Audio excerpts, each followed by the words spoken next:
Hello, hello, hello, hello. Hey y'all. Y'all, Happy New Year, everybody. Happy New Year's. So, it's been a while. So, in case What up, though? you have forgotten who we are and what we do, we are you, me, and the Trinity's Christ connections and conversations.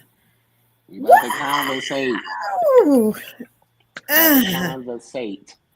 It's me, your girl, your cousin, your sister, your auntie, your friend, Coach Ebony Lachelle. I missed y'all. Hi! I'm so excited. And we got my girl, my sister, my writer, Elder Kim. Say hello Kim. to the people. Kim. Oh, girl, we can't hear you. No. Oh, no, we can't hear you. We No. can see your lips. No, we can't hear you. Oh my gosh. We took a whole break just for you to Are fix you that are you bootleg muted? stuff. Check your mute. Did you turn it off and turn it on? Did you? She said no. She could wait. Yes? No. I don't know. You're smiling, but I don't know the answer. We can't hear you. We can't hear you. Girl, don't get back on the other device. Go ahead and get on that other device. Go ahead. They're over there playing with that Cricket Wireless. Jay, do you have to be like that? Well, tell her to get her Target mobile together. Shoot, so we can do this show. Oh my God. Well, I'm sure y'all remember Coach Jay Hart. That's a bogus introduction. Hey. I mean, golly, that was so bogus, man. Shoot, go ahead. Whatever. Introduce somebody else. Whatever. We'll let we have Come on. our some of our favorite panelists. And we'll let them introduce themselves. We're gonna start with just Micah though. We're gonna start with him. He in the dark. Well, I don't know what's going on with my camera now. It was working just fine. Might go out again. We can see you pretty good. Okay. So I just want to say that I thought maybe that Ebony. Well, go to Richard then, because ain't nobody hear him. I can hear him. Hush. Mic check. 1 2 1 2. Micah, I can hear you fine. Can you hear me? Yes. Yes, I can hear you. Okay. Jay Hart was like he couldn't hear me, and I was like, but I wasn't talking. So Not you. I'm talking about Micah. oh, my mistake. I'm sorry. Is there? What up, Rich? Okay, Micah, I'm so sorry. We all on. Okay. Can you hear me? Yes. Talking about together. We can hear you too, Kim. About time, shoot. She got on that Cricket Wireless again. That Cricket came through. Y'all, stop. Y'all act like, oh my God. Act like she don't know us. Right, for real. But look though, so Ebony, I thought you left the trivial pettiness in 2024. It's a new year. We gotta level up. We can't just be we can't be on the same page. But I'm over there having hot flashes in her sweater. Y'all gonna let Michael introduce himself? Sorry, Michael. When I walk in, everybody already know who I am. I be feeling like the man. Hey, y'all, I'm gonna mute y'all and take y'all off the stage. John, don't give me in trouble, Jonathan. Oh my God, Micah. Okay. Please continue. So my name is Micah, and I've made a few appearances on a couple of different episodes. Happy New Year to everybody, and I'm ready to get into the thick of it, and let's chop it up. Thank you so much. I didn't hear nothing he said, so I don't know what we thanking him for. I heard nothing. I'm gonna mute you, Shanika. Hey y'all. Hey. Shanika, happy to see y'all again. It's been a minute.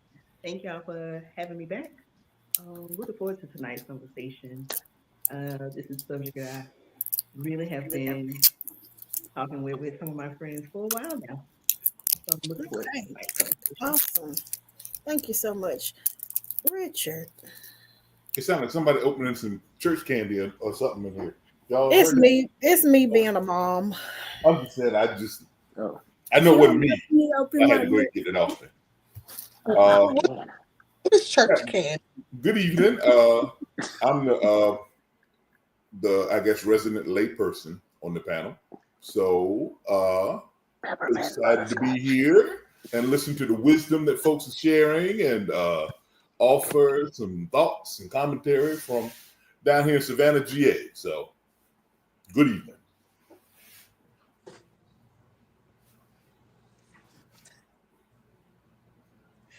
Elder Kim, speak to the people. Hey y'all, hey. How y'all doing? We're excellent. I have missed y'all. Everybody doing all right? Happy New Year. Everybody good. Everybody in table order. I'm sorry, I've been having some technology issues, but I'm here and I'm as ready. Is y'all ready?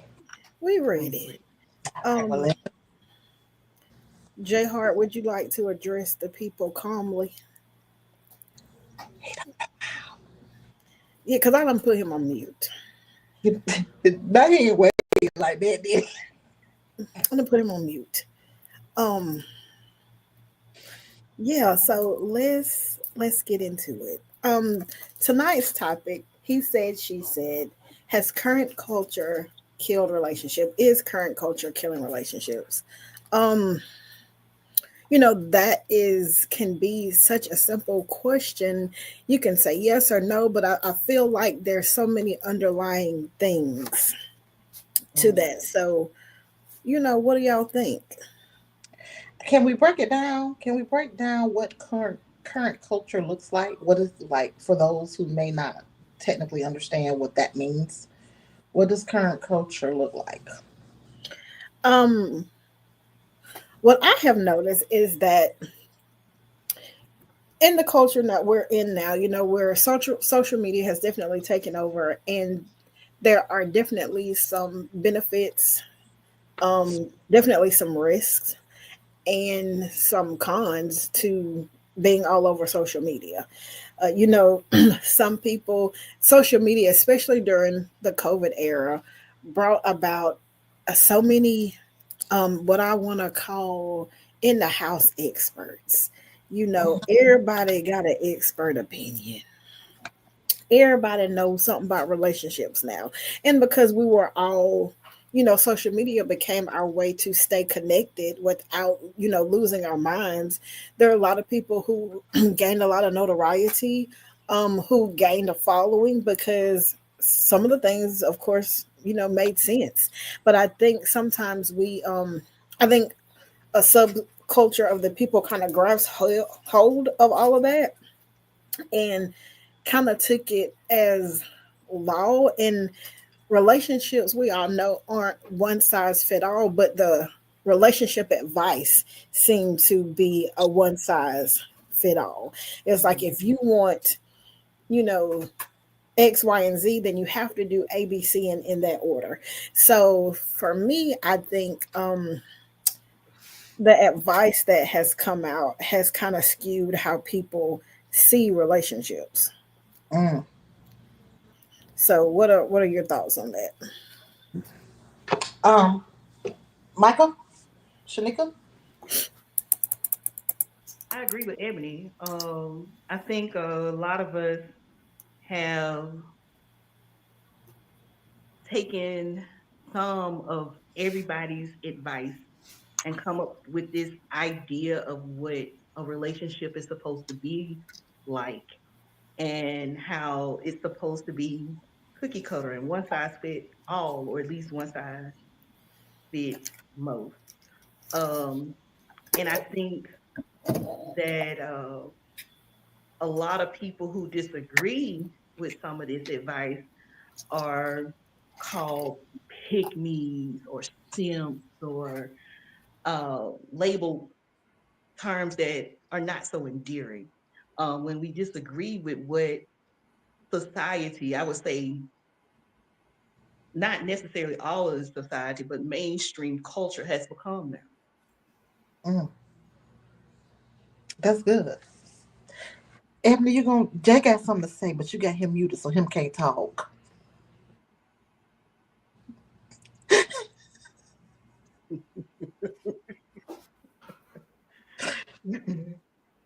Oh, I'm out of Shawshank.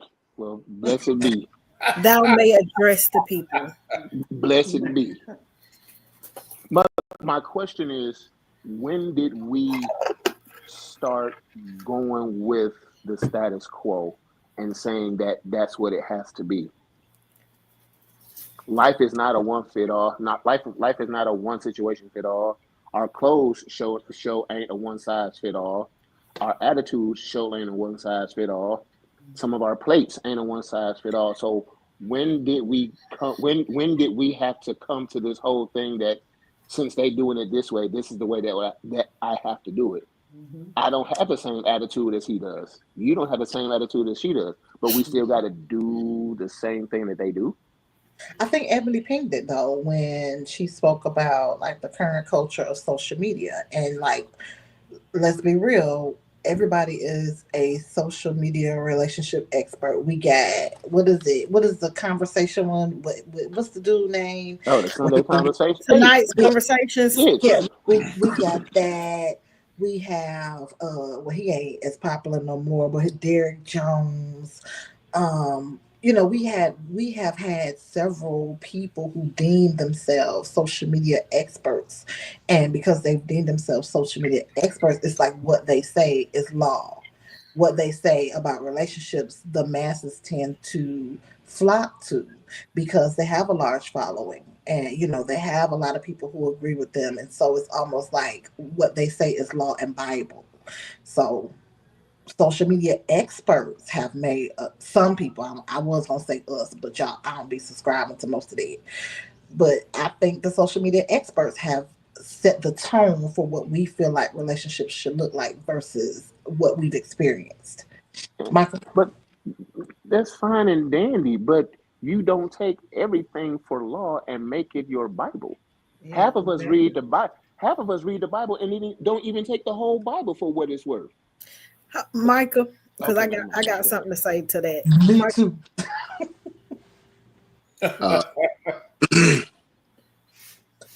So I just want to say, and it's not a correction, but it's more so of a I don't know, because this ain't new with social media, and this thing of cookie cutter relationships, because I was a junior in high school when Steve Harvey came out with Think Like a Man. So this ain't nothing new. COVID and social media didn't strike this stupidity, because I'm in agreement with Jay. We don't have one size fits all. And I'm gonna say this, and then I kind of sort of will digress. But just because a person has a platform don't make them an expert. Period. And the great example that I can use is, by virtue of the Christian Methodist Episcopal Church, I can perform marriage ceremonies. I am fully ordained and can do that. However, and I have one that I'm doing next month. And when I asked them, I said, "Did y'all want to go through marriage counseling?" And we talked about it for a little bit. And I said, "But I don't personally do it. Number one, because I'm not a counselor. Number two, because there's just some things that I don't want to deal with in that aspect as a person who's never been married, or whatever." I said, I always refer them to a preacher, pastor who is also a certified family counselor, clinician as well. That's my thing to do. But because we get a certain skill set, we get a certain platform, all of a sudden we are a subject matter expert. And the reality of it is you not. And a lot of these people who are subject matter experts, let me put my air quotes, subject matter experts, ain't worth a flip in their own relationship. Come on, Balloon. So, Charlie. We taking advice from people who toe up from the flow up. And if I want to just use, for example, I'm not diminishing his ability to tell you what not to do. I'm just kind of sort of speaking about, I don't know whether he can tell you what to do. But Steve Harvey been married 5 times, and I got him writing books about what to do in a relationship. Okay, 6 times. Thank you. And people, but there's a market for it though, because people want to be together so bad. Like people want that I think it's the humanity and the undying need to be partnered and have companionship that people just eat that up. But can we go back a minute to what Michael just said? Because that made me think about something. Okay, we talk about and we joke about Steve Harvey being married multiple times, but is he not somebody to take advice from because he has been married multiple times? Like, what disqualifies him from being able to give us sound advice? Would we not think that he would know something? I guess he kind of almost is like an expert. He may not be an expert on what to do right, but he might be an expert on what not to do because he did this thing about 6 times. So what disqualifies a Steve Harvey from giving sound advice? Is it a such thing? Oh, absolutely. Let me jump in on that. And let me make a comparison just for a picture. A guy that does construction work and a guy that does demolition work both have an understanding about the strength of a foundation on a building, but they don't do the same thing. So experience with a thing does not necessarily equate to expertise with a thing. You can be married multiple times. Well, let's put it this way. If we're going to look at it from a biblical standpoint, let's run into this real quick. Paul was never married, but Paul wrote about marriage. But nobody said to Paul, because you've never been married, how you going to tell me to how to run my life and my wife and my house and all this? So I appreciate Micah's point in saying I defer to those who have the experiences, but the experience don't make you an expert. Because if you want your house built with a solid foundation, you're not going to go to the demolition guy who knows how to tear down the house. So, but I'm going to come back to this question of culture. Social media, I think, has only put a spotlight on another cultural ill that we've seen rise up. This whole idea of entitlement. The easy path, I want what I want, how I want it, when I want it now. And with COVID, it made us separate forcibly so we didn't have to deal with resistance from other people who didn't see it our way. So it was easy for me to look at the screen and see somebody in a box and say, yeah, I like what they're saying because everything they're saying is exactly what I want, and make that person my expert of choice. And when I make them my expert of choice, then I look over all the flaws that I would normally scrutinize because what they're saying is what I want to eat. My ears itch what they're saying. So to me, that's the greater damage than the actual social media construct, because what Micah said is true.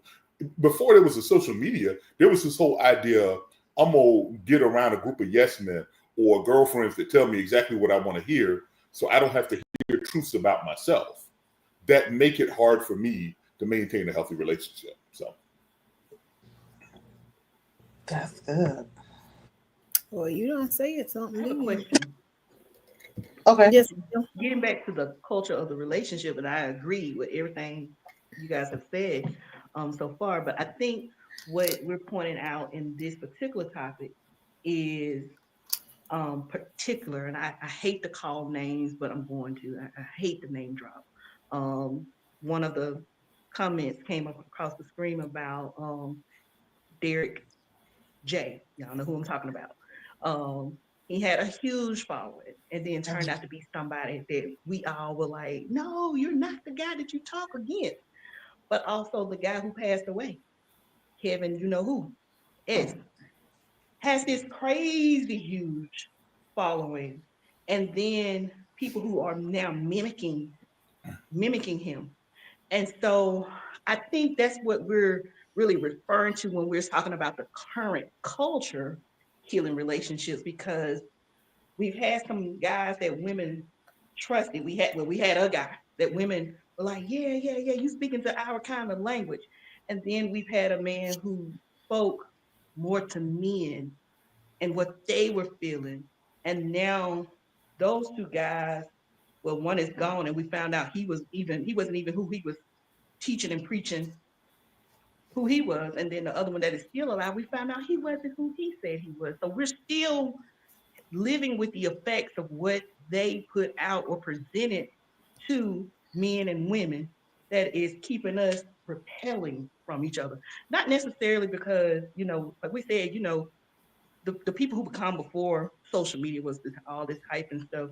We know, we may qualify you, we may not qualify you for certain things, but I think now more so is what we're saying is, hey, these people are in our face and in our home, and people have taken their words and they're creating other platforms and going out and being, I can't say menaces, but their words are holding so much weight to so many people. And I think it's repelling men and women from each other more and more. But I guess that's what happens when we make these people our gods, and when we tend to lean on the words of man versus, like Richard said, falling back to what we all would know as like Christian principles. Because I would think when it comes to relationships, although the Bible did not speak about certain things that we may be dealing with, quote unquote, today, I think that that's still the blueprint. And I think that when we look to man to give us advice and guidance on things, and we stray away from the blueprint that was set for us, that's why there's so much division. That's why we fall into the traps and snares of like the advice from Kevin Samuels and the advice from Derek Jenks, who was married but was not living a life and he professed to be a Christian man, but he was not living as a Christian married man should live. So I kind of fault us for making these people our idols and our gods when there was a blueprint for us that we deviated from. And I think that a lot of that has to do with the fact that I'm gonna just be real, a lot of us feel like we can't relate to the Bible today as it pertains to dating. That wasn't really in the Bible, or that was so long ago, but I mean, does the word of God still not stand? They one dating then. What? Who wasn't dating then? Huh? Who wasn't dating in the Bible? They weren't dating, they were just getting married. No. Okay, well, the woman at the well, Jesus said, yeah, you living with a man and he ain't your husband. And how many times you been married? Oh. Paul talked to one church about this man sleeping with this other woman, and sitting on the front row of the church. So let's don't pretend like the Bible don't address real issues. Is that dating? That's the great myth.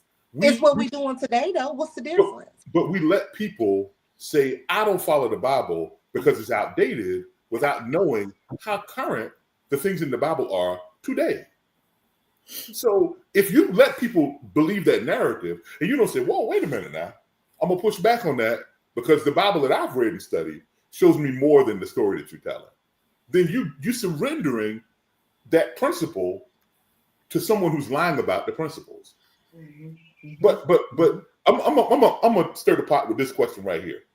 We mentioned two people, and we said how they are leading people astray, and both of them are men. Is there a place in social media or in the culture where there are women who are not being true to the cause as far as how to build healthy relationships that we can point to and say, yeah, now this woman who presents herself as a paragon of what we should do in womanhood, now she out doing X. We didn't mention those examples. Immediately, our consciousness said Kevin S. and Derek J. and Steve H. We mentioned men. I get the minute ahead according to how people believe. But at the same time, it's interesting that that's where the conversation always points. Because she said, right? What about she says? Is that not the normal course of things? Do we not look to the men for leadership and guidance? And do men not set the tone in a relationship? Is a woman not supposed to follow or give us the lead of a man? Yeah, tell Give us who us the one. women are. No, Cause give us one. I'm 'cause I asking the women on the panel. I'm not saying that it should or shouldn't be. I'm just Ain't saying no that more that's Janet Jesse Raphael. Ain't no more Ricky Lake. Ain't no more.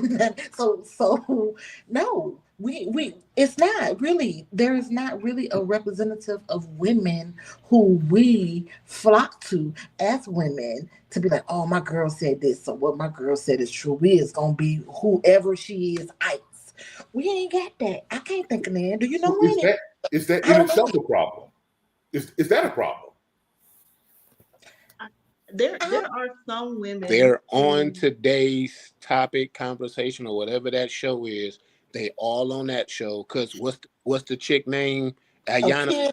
Kitty. No, Van Zant. She's on that show too. Oh, Ayana. Okay, well, we ain't seen I mean, Ayana. well, those women, the women that are on that show are definitely for positive relationships. Like they not telling you to go wild out. 'Cause I They love calling listening out to other. them. They calling out other women if they out there doing wrong. They're like, because I seen one episode where this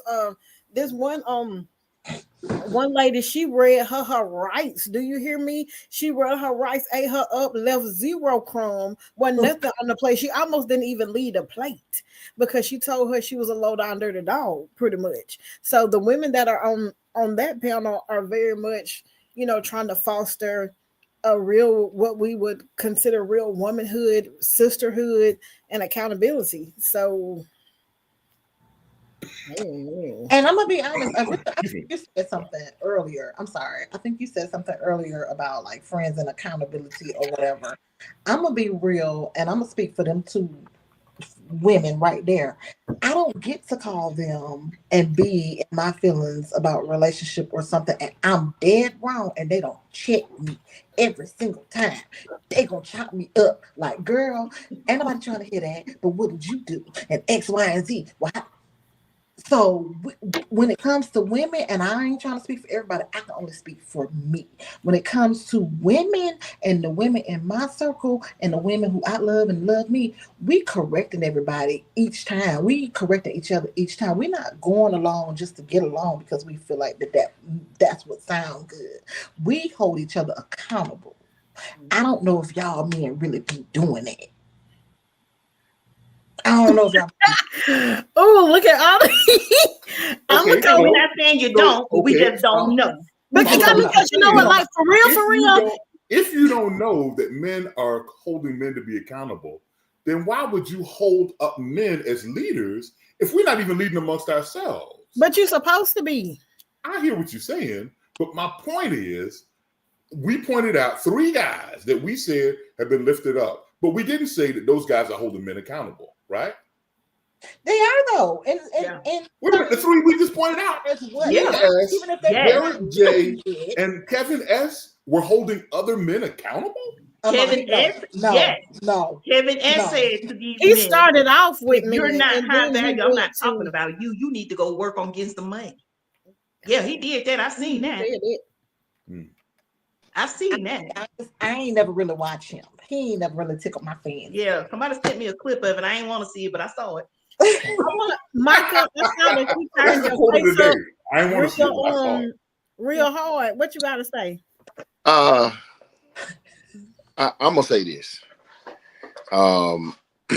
As a man and as a father, I can't be around people, men and or women, who are not able to take constructive criticism from their friends. I'm going to check, and the greatest example that I can use is y'all. I'm gonna tell y'all this, and y'all, most of y'all know my story about my fight for this little girl that's standing next to me. Niece over there. Hey, boo. She over here. She got a Bluey kitchen set that she's trying to get built tonight. But and you better put it together. And you better build it. And you better build it. But the greatest example that I can use is I can't befriend or stay friends with men who do not take care of their children. As hard as I had to fight to simply be a father And I mean, if I'm pretty sure Ebony knows, if nobody else know the extent of it, and I know Richard, we've talked about it a little bit as well. But Still in the fight, brother. 2 years. For 2 years, I fought judges and lawyers, even ones who were supposed to be representing me, lawyers that was supposed to be representing me, just to simply be a father. So with that being the case, I can't be friends with people or with men who don't take care of their kids, who don't accept their responsibility as fathers. So by the same token, when I see men who are doing things that are wrong, that are my friends now, just Joe from up the street, who I don't have nothing to do with, that's fine. But if you come to me and you tell me something now, I'm gonna tell you, look, I don't care whether we're gonna be friends at the end of this or not, but you were wrong. You were wrong. And my women friends who come and ask me for advice because I'm a man and they dealing with situations with their men, I'm gonna tell them, hey, listen, just from my perspective, I'm not being biased. I'm on the outside looking in. Both of y'all was wrong. He was wrong. You was wrong. It doesn't matter, because I want my friends to hold me accountable as well. And I want, because the thing of it is, it also goes to even just like the scenario, and this is kind of sort of crossing lines a little bit, but even the scenario that we hear all the time about police checking other police when it comes to interactions with people. And the thing of that is we can't be better as people, as men, as friends, as husbands, as fathers, as wives, whatever. We can't be better if everybody agrees with everything that we do.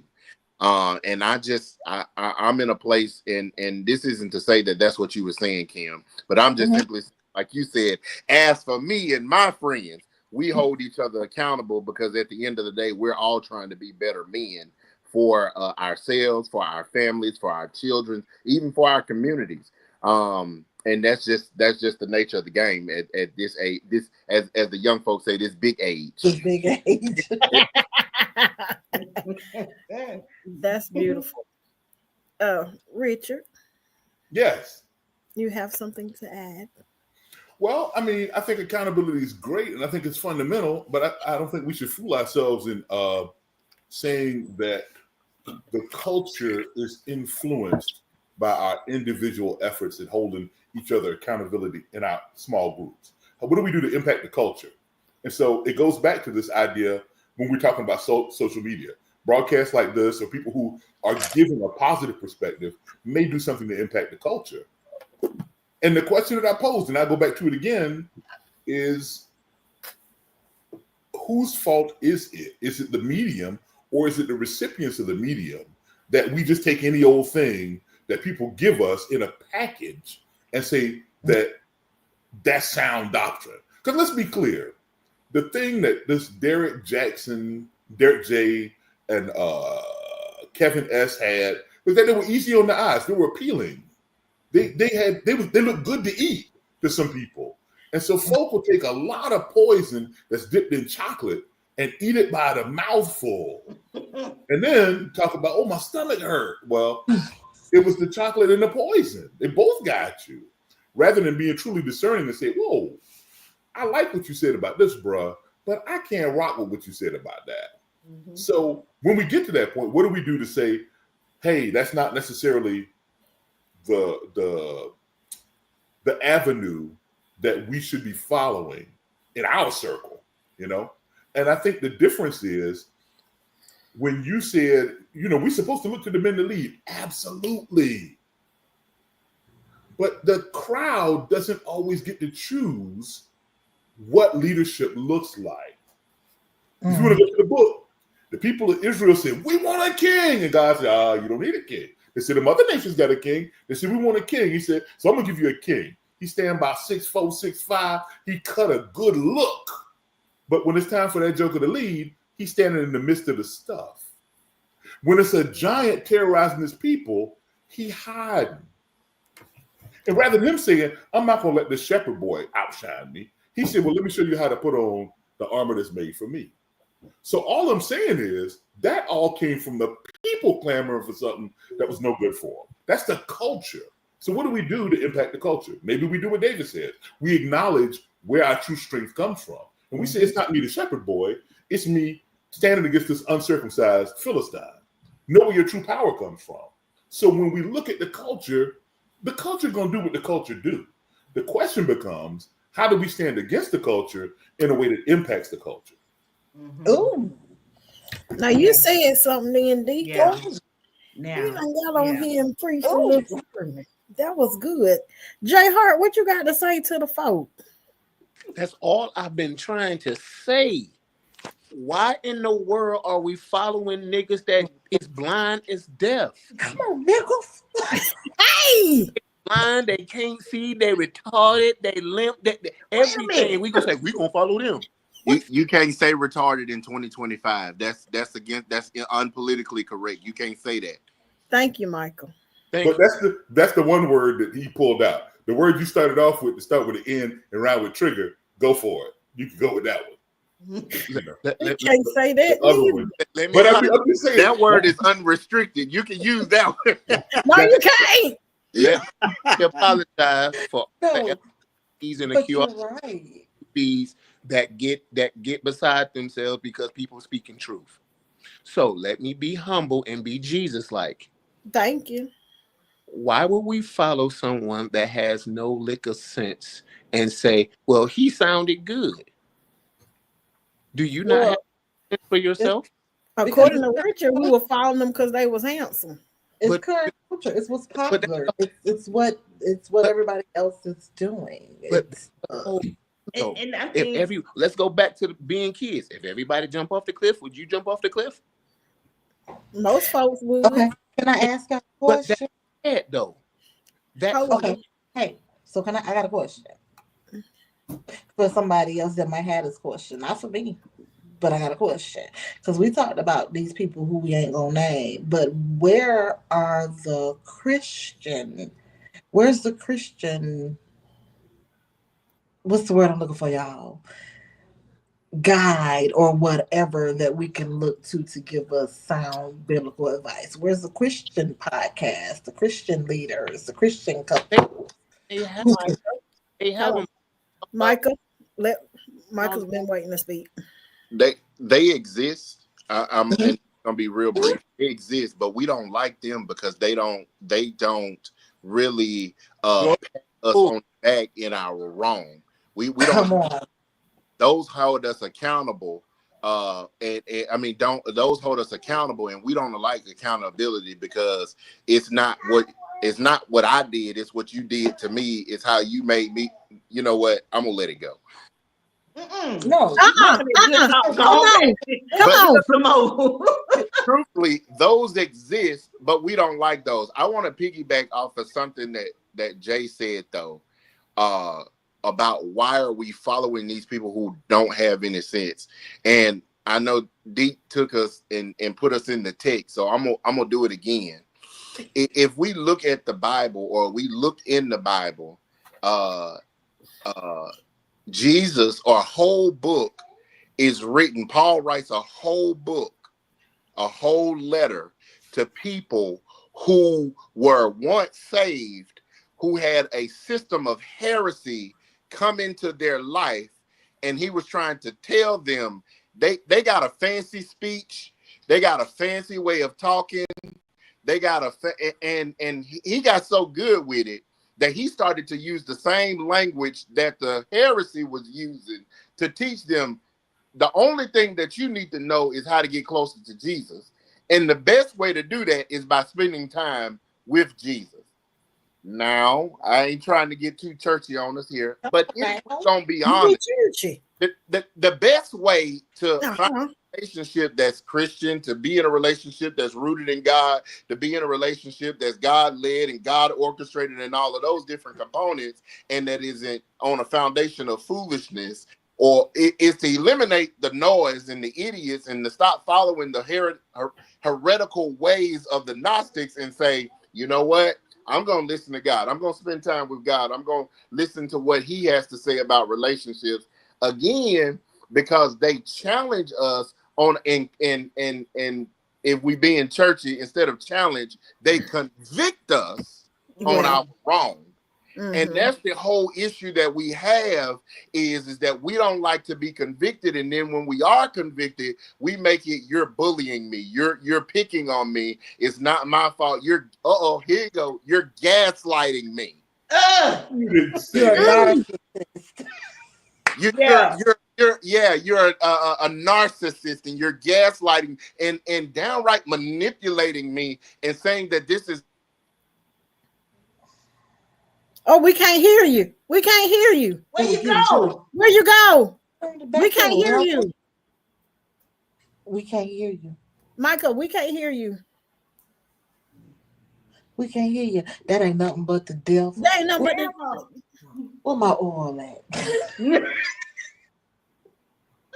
That's the devil.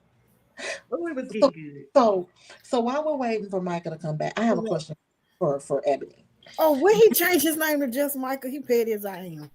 Look, okay, can y'all hear me now? Yes. I'm Come sorry. on, People keep Reverend Doctor. my phone on do not disturb, and this is why you don't need a favorites list because people keep calling me, and that's why the sound keeps. Oh, was you finished? Yeah, I was just saying those two quick things that we follow idiots because it ain't nothing new. It go all the way back to the book of Colossians. That's at least that far back. And then number two, the Christian folk who are influencers who have intelligence and knowledge, they exist, but we don't want to follow them because they don't condone our wrong. Okay, go and do something for you, baby. What? Ebony, so you made the statement earlier, basically that dating and the Bible, hey girl, hey, were not relatable as in today. What made you make that statement? Why do you feel that the Bible does not relate to modern day dating? Because I'm the stirrer of conversation. I just have to move y'all to the No, but I want you to answer that though, because you said it for a reason. So what made you make that statement? Do you really not believe that there's I think most people who are trying to date Christian wise, I help moderate a singles group, and a lot of them, they're struggling. They don't necessarily see the comparison. So the differences between some of the secular singular groups and the Christian single groups, they have a hard time walking it. They're saying they feel like they're doing everything that they're supposed to do, but I guess they don't feel like they're being rewarded with a significant other for following the path. So therefore sometimes people don't necessarily, it comes up a lot in the conversation that there was not any dating. So that not necessarily my thought. It was a thought that I pulled from previous conversations. My thing is, I don't think people really want to sit with themselves, because once you sit with yourself, you find out a lot about yourself. And some people don't really want to work on themselves. A lot of people have, and I heard Christians say, "Oh, you're going to take me as I am, Jesus do, so why can't you?" Okay, yeah, that's just crazy. I think that there's some things that people need to work on, some self-improvement that people need to work on that some people just don't want to do. I mean, yes, we're following this and we're doing this and we're doing this, but have you gotten to the root of some of the issues that you still face today? Can I counter that though? Can I counter that response and say that if the Bible tells us in Genesis, dealing with Brother Adam, that it is not good for man to be alone, why are we as single Christians supposed to be content in singleness? If God himself said that it is not good for man to be alone, then why when we talk about the fact that we are lonely, or we want companionship, or we desire X, Y, and Z as Christians, is it frowned upon? Why are we not allowed to say how we really feel as it pertains to relationships when God himself said that it is not good for man to be alone. So why am I being shamed and shunned? Because I'm telling y'all, I'm tired of being by myself. I'm created to be somebody's wife. I'm created to be somebody's good thing. But if I say that out loud, y'all looking at me crazy because we ain't really supposed to say that, because we're supposed to be so content in Jesus. But that ain't what the word said. The word said it ain't good for man to be alone. Be So alone. is it a problem? I think a lot of people have a lot of bad theology that they spend in the personal opinion. The statement that J. Hart made about people say, Jesus, take me as I am. He don't leave you as you are. So he said, come as you are, but leave as you should be. It don't say nothing about staying mean, bitter, contrary. It don't say nothing. Nothing in the scriptures points to staying as you are. Rich. In fact, Romans tell you specifically, be transformed. Hey. It's right there. So anybody that says that is taking a bad theology approach. In the same vein, when people quote Genesis to make the point it's not good for the man to be alone, but don't acknowledge that Paul said, hey, I can do it. But for y'all, you need to go ahead and get married. See, they don't have what you supposed to do in the meantime. What I'm saying is, I'm saying that they don't make allowances for the fact that that's an individual choice that Paul made. Yeah, God made the choice for Adam because it wasn't but one man. But when there were other humans after Adam and Eve and Cain and Abel and Seth and Enoch and on down the line, men were given opportunities. Because even the Pharisees talked to Jesus and said, hey, man, what's this thing about divorce, right? He said, that's something y'all came up with. Now, God's plan was man and woman be. So when we talk about relationships without a clear understanding of the theology behind them, then we operate from personal preferences and bad theology. And this whole idea is sit, wait, and be quiet. The word don't never say that. The word say you can be angry, but don't sin. So there's nothing wrong with feeling a thing. It's what you do in a thing. That's right. When Jesus told Peter to launch out on that boat, Peter told him how he felt. Man, we tired. We've been fishing. But this is what I'm going to do. So when we give good theology as it relates to relationships and life, and not just male-female relationships, work relationships, parent and children, when we use good theology, God then wrote a book that's inerrant. It's us that put the flaws in it. It's my injection of this one thing, like the serpent did. Did not God say? Then we start trying to tweak the message for our own personal interest. We give 97% truth, 3% lie, and say, man, it's more pure than Dove soap. You got to get what I'm telling you. Arrest the bad theology. When you stop the bad theology, then you put people on their heels. And then you force them back to the main source, to the word, to say, well, if that's bad theology, then let's talk about what's good theology. And then we get out of this hamster wheel of arguing if I should feel like I want to be with somebody. Man, Solomon wrote a whole book, Song of Songs, that was a love story. And in that he was talking about feelings. It was good too. And so, but that's a more complete theology. When we play this game where I'm using the Bible to beat you up about what God has put in you, then what we're doing is we're isolating people, not just from one another, but from God himself. Because then they feel like, you made me this way, God. You don't understand how I feel. Well, come on now. Because when God said it's not good for the man to be alone, he didn't tell man don't be alone. He let man feel lonely. And then he provided someone so he didn't feel lonely anymore. He let him come to the reckoning. But God knew, just like God knows. But he don't force it. Jesus is a gentleman. They don't force it, but they allow you to come to the reckoning so that you then thank God. Because that's what Adam did. He said, oh, man, you done made this woman? You must have known what I was thinking. Of course he knew, man.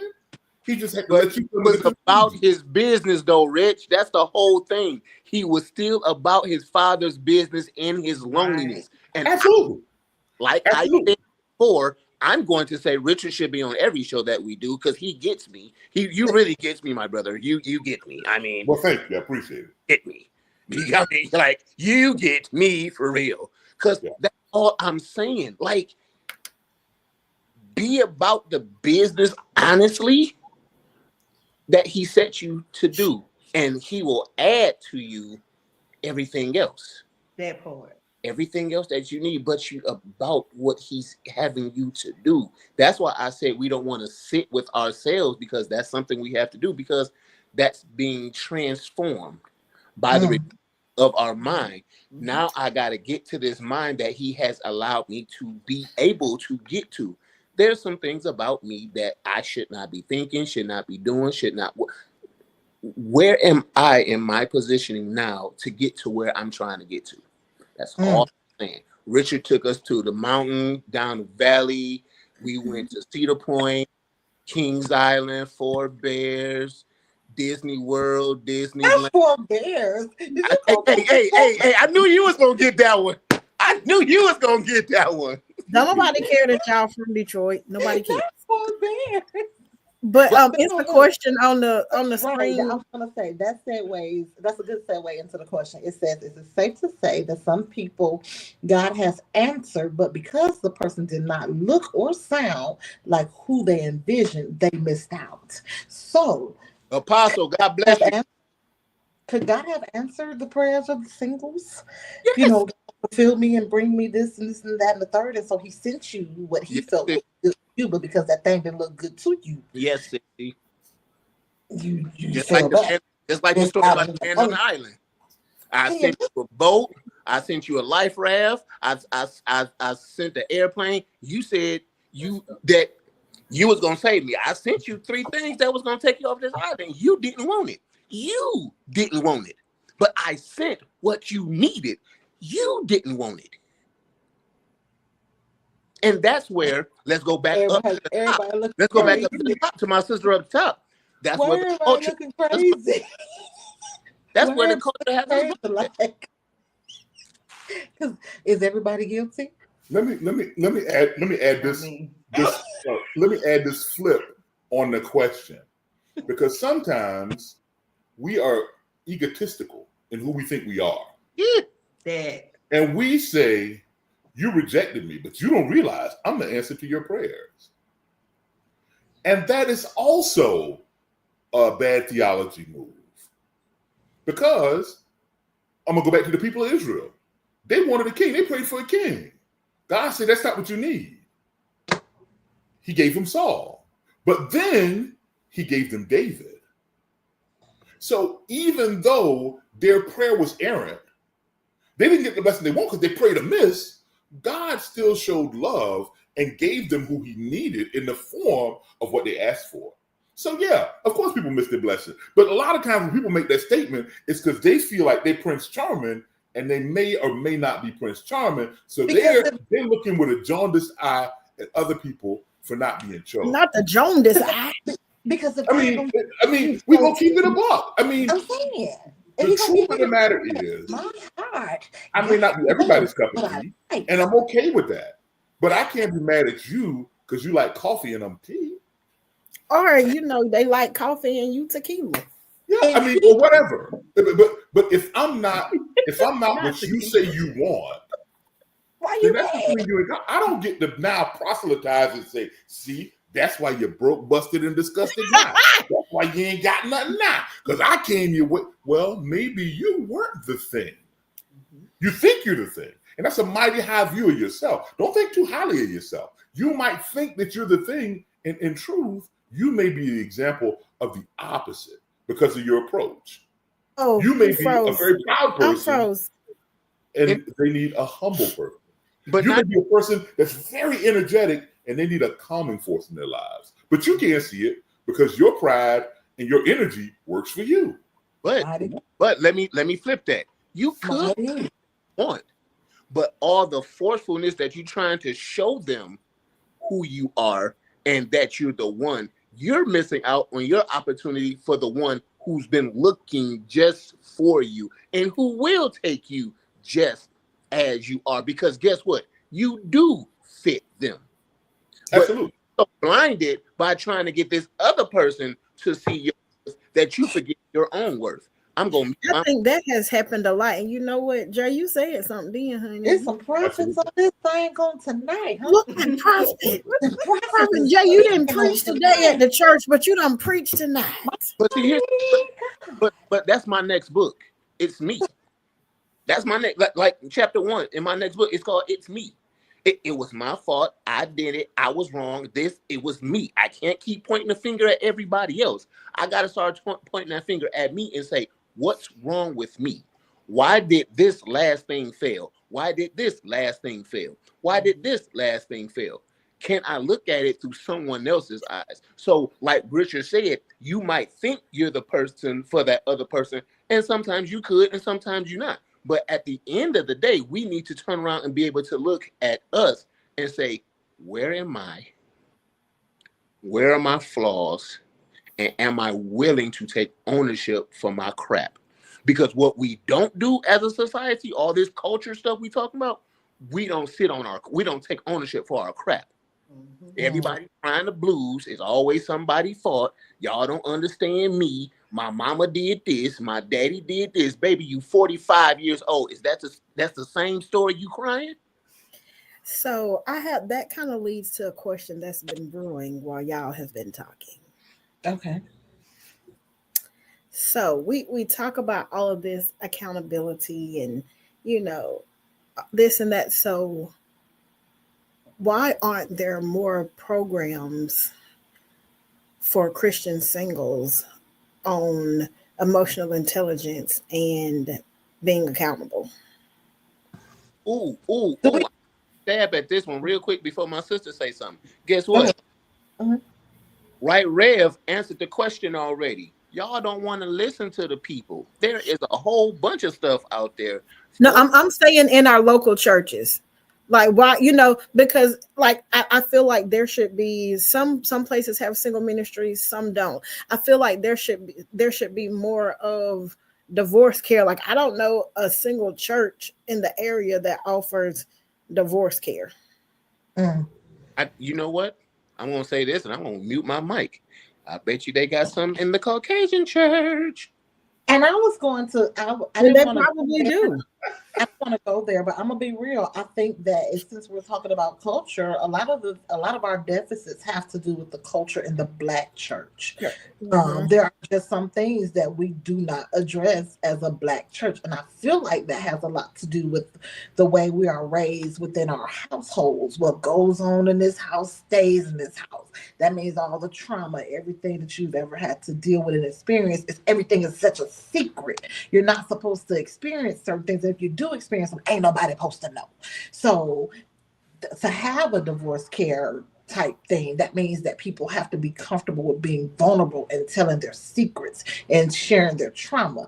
And a lot of people have just been conditioned to not do that. I thank God that now it feels like, because now our age range or generation is embracing therapy and things of that nature, it may be a little different, and we can set the tone for our kids and their kids. But previously they didn't have a space to do that, because being honest and being open and transparent was made to be like you talk too much and you telling folks business, and they just didn't really have a safe place to do that.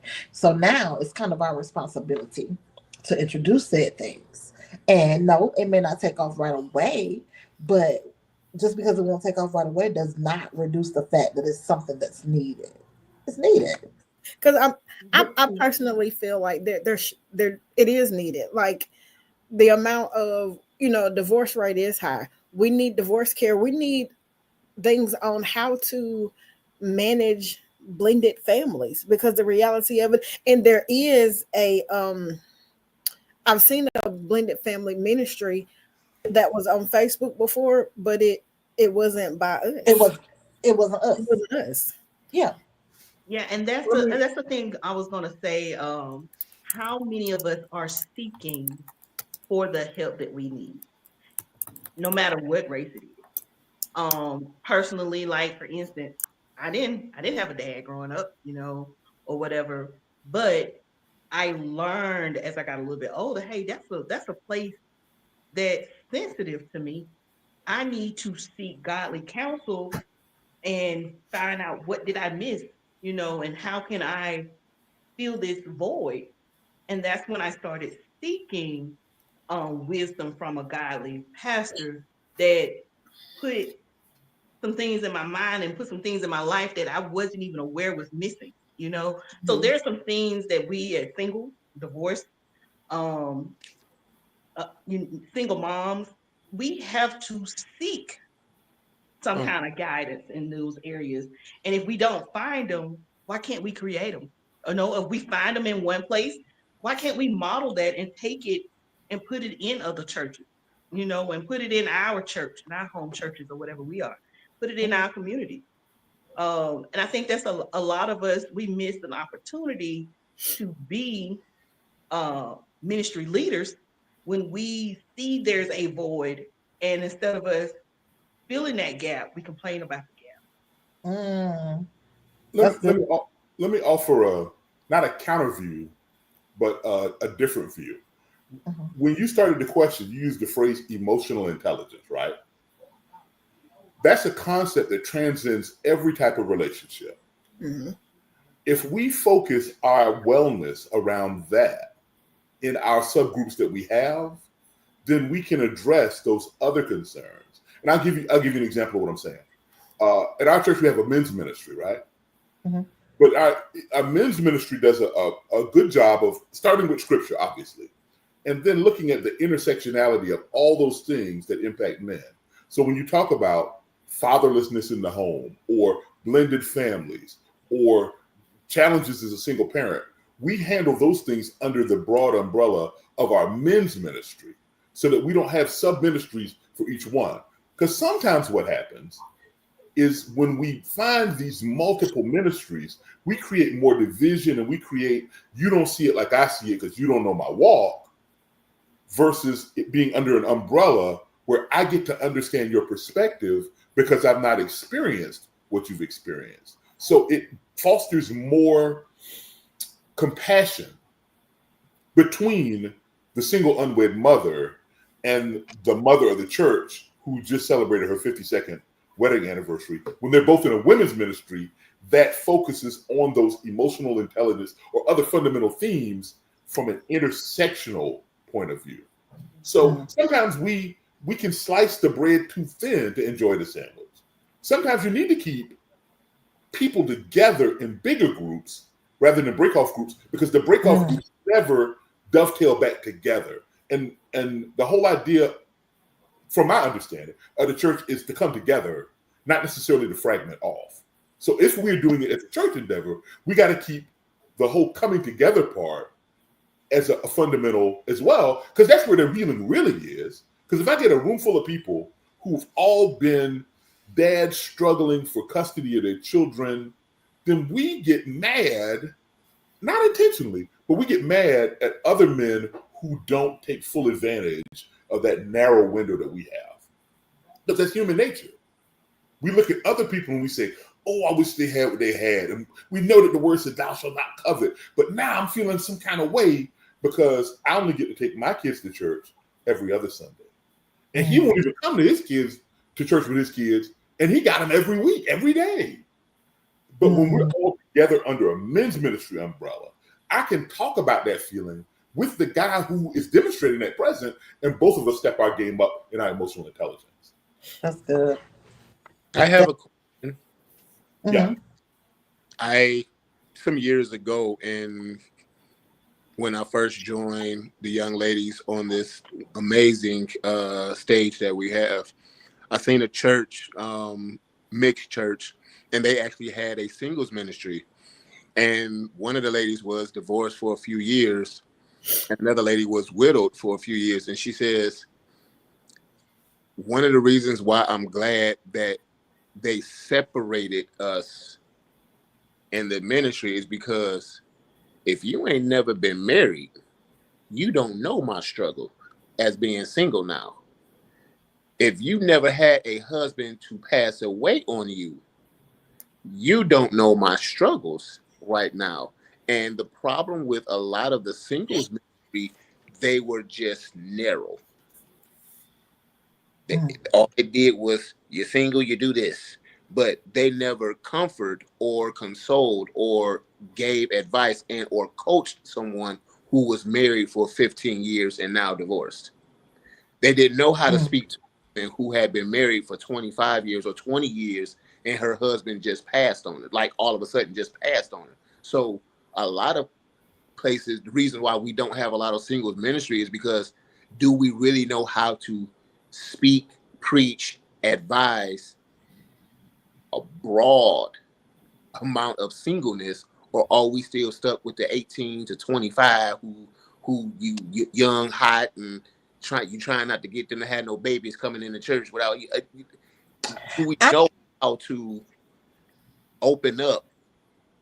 I can't really say that though. And I'm only speaking from my personal experience, because I can think about some times when I was 16, 17, 18 years old growing up in my home church, and we would have this thing. I don't even really remember who started it, but we had this thing, and I'm 44, almost going on 45 this year.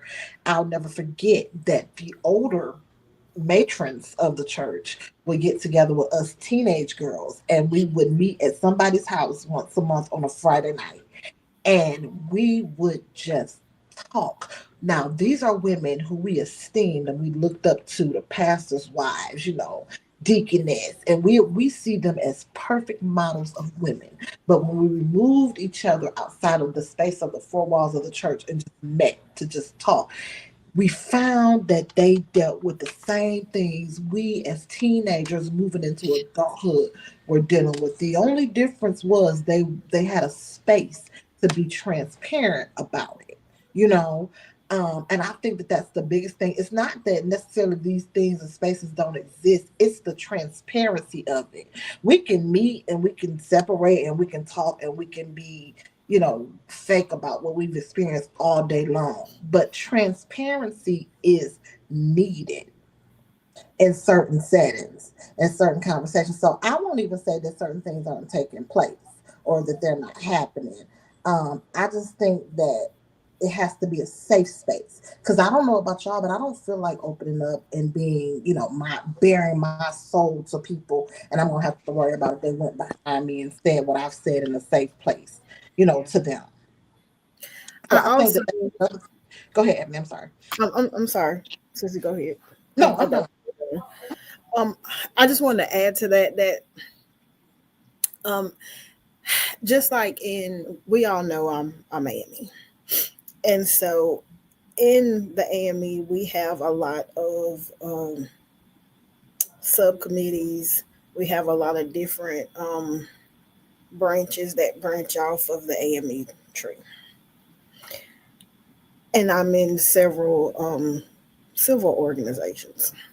But I think to speak to having the singles ministry, or I think inside of that, if we were to create, there's a term we use in the sorority called sister circles. So though you can have an overall general women's ministry or singles ministry, but within that you would branch off. You could have where you have the women 18 to 25 or 40 or whatever. You can have the older women. There are so many different subsets that you could put into that to create the culture of mentorship, to create the culture of support, because a widow who has been widowed and not remarried for 5 to 10 years can give something to a widow who wears fresh. So when you look at it from that aspect, I think it would work. It's just starting it, and somebody has to start it, and somebody has to be the one to be transparent. You got to be transparent. I have seen where I have had senior seasoned saints come and tell me that they got so much from me being transparent about being divorced twice. Nobody thought that wasn't my plan. And the first time I got divorced, I was so embarrassed. I was like, oh my God, I'm finna embarrass myself, my mom and my daddy. They had been married for years and years and years, and look at here, the whole preacher daughter done got divorced. No, so I think it, but transparency helped me heal in a lot of spaces.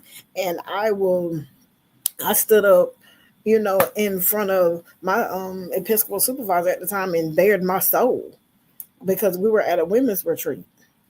But it can be done. We have to. Transparency is most definitely the key, and getting it off the ground. You got to be willing to get it off the ground. You got to be willing to be open. But there's not a lot of people that's willing to be open and transparent about them because they're yet still dealing with the isms and schisms of self-doubt, self-transparency, transformation, and of that nature. I've never said that it cannot be, but it's very far in between that it's done and, or as you said, that it's kept up and kept going. So can we bring it back? That's one of the reasons why they actually at my church love the fact that I do transformation service and I do leadership training, because I'm the first one to tell you about my stuff and they be like, oh, really?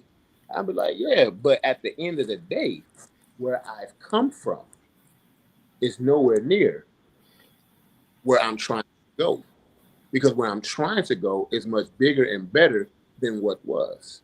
But let me tell you, I stumbled, I failed, I messed up, I got embarrassed, I embarrassed others, and now I understand at the ripe age of, but you old, ain't you? You old, ain't you?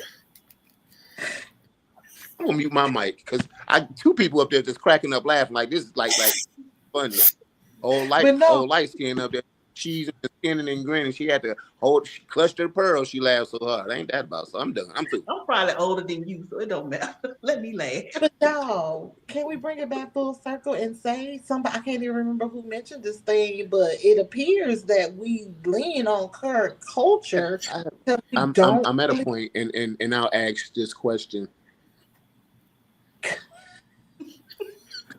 Us being in our 40s, do we still consider ourselves to follow culture, or do we say, hey, our status quo is something totally different and we need to travel a path that might be less traveled, but understand that we're in a place and state to where peace is what we want and is where we're trying to get to?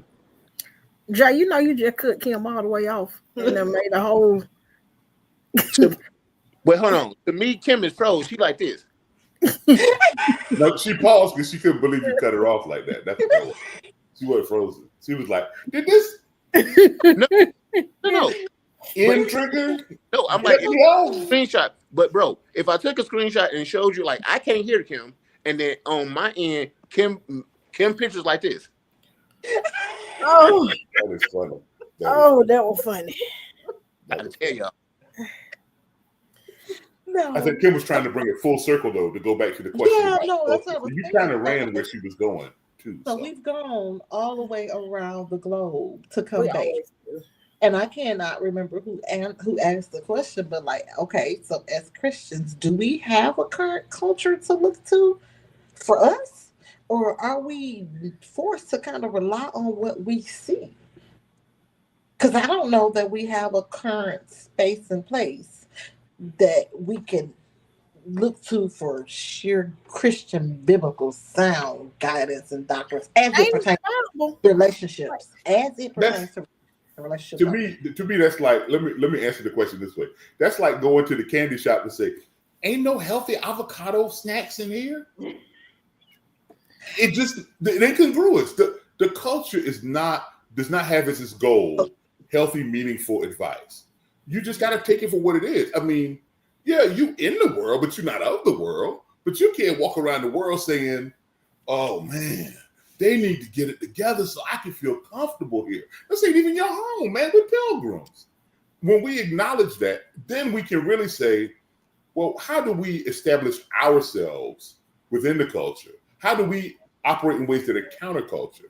Like Ebony was saying, creating a safe space that has subspaces that are still connected, that exist within the culture, so that people who are sick and tired of the culture can come somewhere else and get something meaningful. So Christian and culture don't mix. Oh, absolutely. Absolutely. So the question itself is an oxymoron when we talk about Christian culture.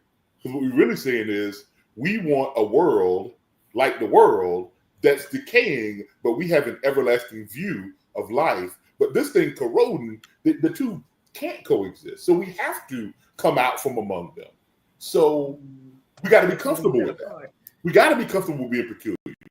We got to be comfortable with saying, you know what? My vulnerability has nothing to do with me and everything to do with the Christ that heals me, that strengthens me.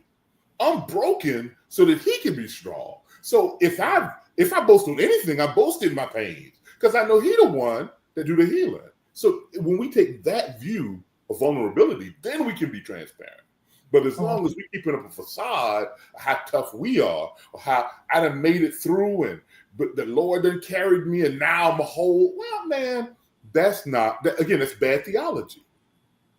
Because if the word said we do in part and see in part, then it's going to be a part until we reach glorification. So anybody who said they got it all together already off the mark, because it wasn't but one that had it all together, and they nailed him to a tree. So when we can take us out of the spotlight and put the focus back on the one who is the true light, then we can all radiate that light with others. And so when we're in the world look at us and go, yeah, you don't fit the culture. But what you do, and I kind of vibe with, I rock with that. Let me get some more of that. Because the problem with these gurus is that they want to be so much like the world that they've compromised their truth for the applause and the endorsements or the embrace of the world. And that's when you see the great falls that happen. And we see it with folks that have led mega churches.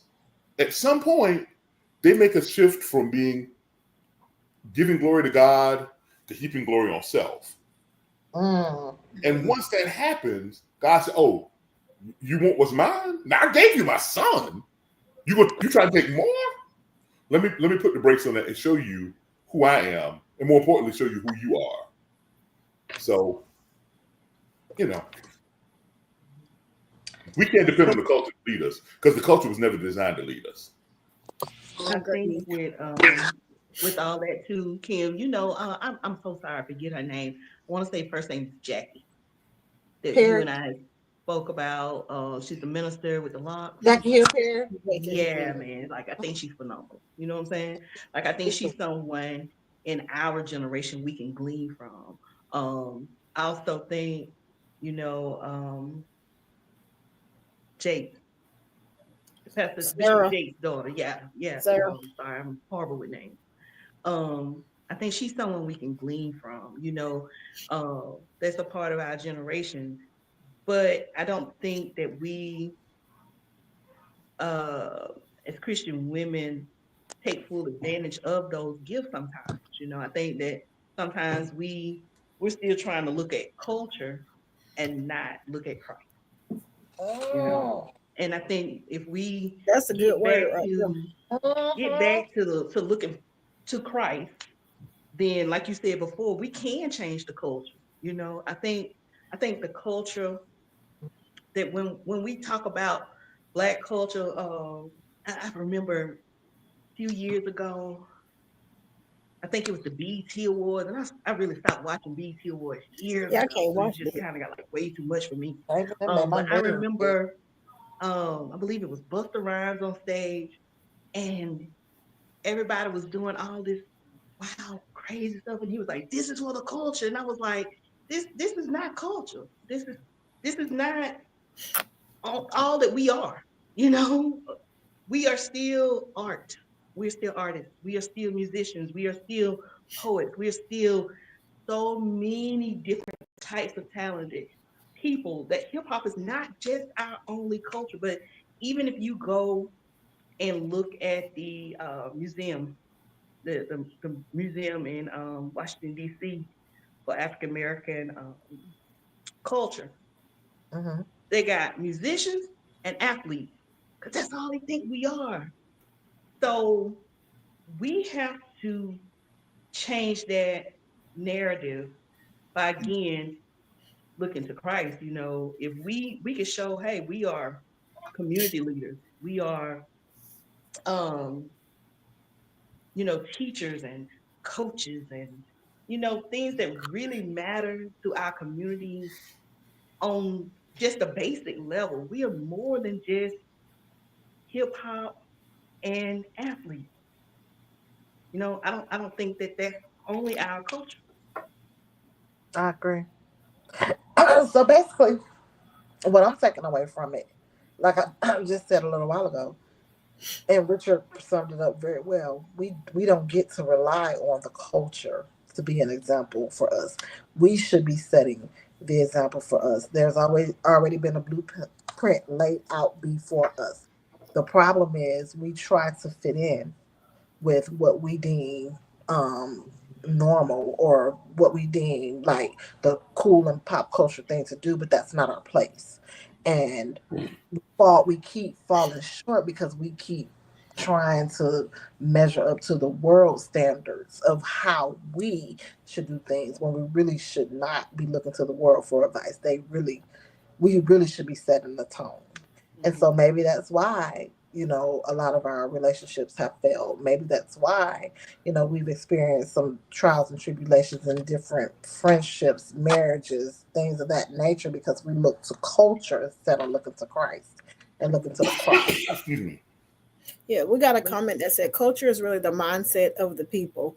And if we want to impact it for even relationships, it starts with impacting the minds of those we come in contact.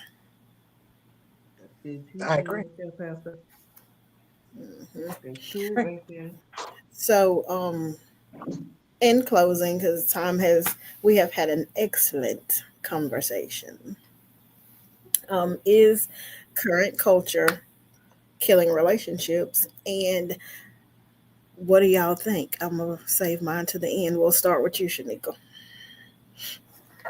It's not gonna kill mine. And there you go. Period.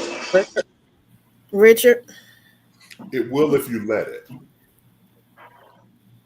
Okay. If you let it, it will. Guaranteed. Micah. I'm gonna say I think so. Just because, I mean, if we agree on the fact that culture and Christian can't coexist, or culture relationship and a Christian relationship can't coexist, everybody wants to follow culture. Nobody's wanting to follow what's Christian. So, and if we're being genuine, I mean, I would have to say, yeah. Okay. Elder Kim. I'm gonna agree with Micah. I mean, is it? Yeah. Should it be? No. But the truth and the reality of it is, that it absolutely is killing relationships, because the way that we think individually versus the things that we see, it's apparent. I'm gonna just be real. I ain't trying to call nobody out. I don't know nobody business. But out of the six of us, even Jay, he stepped away. But the six of us who married, we Christians, we love the Lord. But who's married? I had to get mine back. Baby.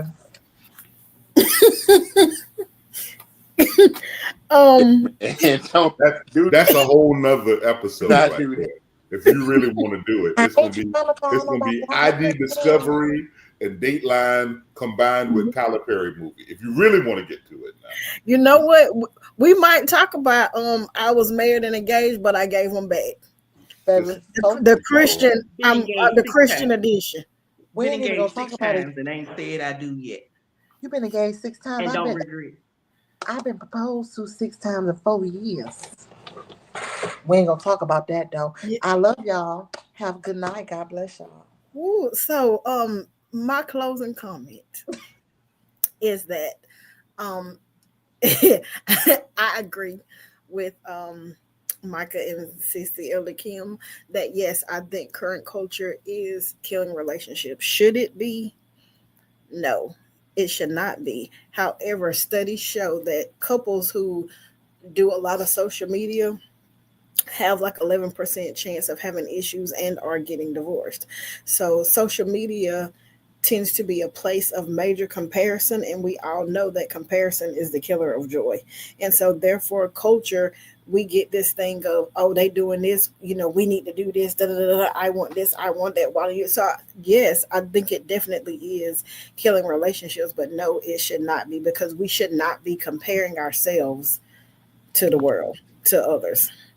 So this has been You, Me, and the Trinity's Christ Connections and Conversations. We thank you all for joining us tonight for this very stimulating conversation. We thank our panelists, Shanika, Richard, and Jess Micah. From me and Elder Kim and Jay, who had to drop off, we love y'all. Good night and come again. Thank y'all for having me.